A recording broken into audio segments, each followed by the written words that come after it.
Walking in love. Because of Christ's supreme act of love for us, we are to walk in love in all of our relationships. Here's Gene. And here, he gives us a whole series of ways in which we walk in holiness, how we walk in love in all of our relationships. They were to stop lying, to always be truthful. Don't lie to each other. Since you put away lying, speak the truth. In other words, this is God's will. This is speak the truth. Now speak the truth. Each one to his neighbor, because we're members of one another. No longer shall we live like the Gentiles walk, because that was part of their lifestyle. Number two, they were not to sin when they experienced anger. Anger is not sin, per se, but it can become sin. Be angry and don't sin. Now later he'll tell us what kind of sin can grow out of anger. Don't let the sun go down in your anger. Don't give the devil an opportunity. And so in our anger, we're not to sin. We're to deal with it. Number three, they were to stop stealing. That was part of their lifestyle as Gentiles. By contrast, they were to make a living. They were to help others who were in need. Don't steal. Earn a living, give to others who have real need. The thief must no longer steal. Instead, he must do honest work with his own hands so that he has something to share with anyone in need. Number four, they were to use words to build one another up, not to destroy one another. So he says, no rotten talk should come from your mouth, only what is good for the building up of someone in need, in order to give grace to those who hear.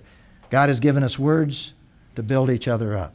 Encourage one another with these words, Paul said in the Thessalonian letters. They were to take off bitterness. And here is where anger becomes sin, when it becomes bitter.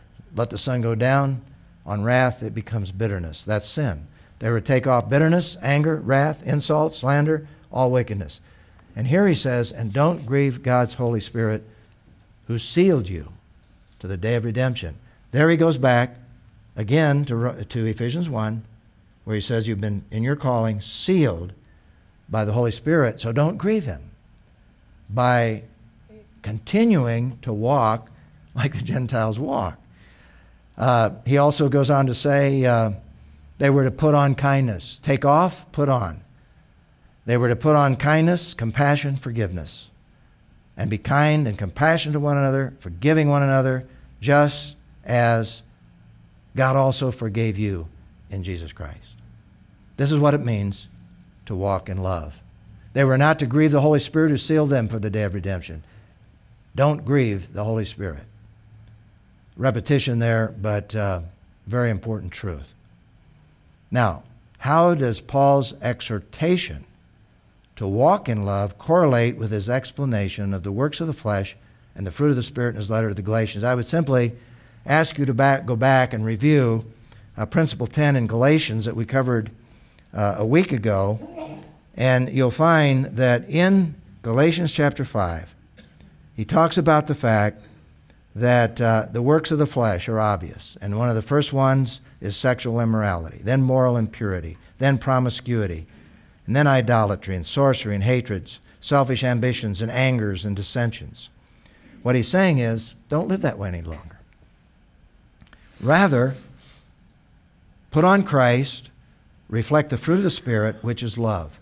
And some believe that could be translated, the fruit of the Spirit is love. That is, out from love, the greatest of these, comes joy and peace and patience and kindness and gentleness and self-control. In other words, we're going to be in bondage because we're to be slaves of one another. Are you going to be slaves to the flesh as people? Because you will be in relationship. You're designed for relationship. You're either going to be slaves of unrighteousness or you're going to be slaves of righteousness. And that's what it means to walk in the will of God. Being servants of righteousness in our relationships with one another.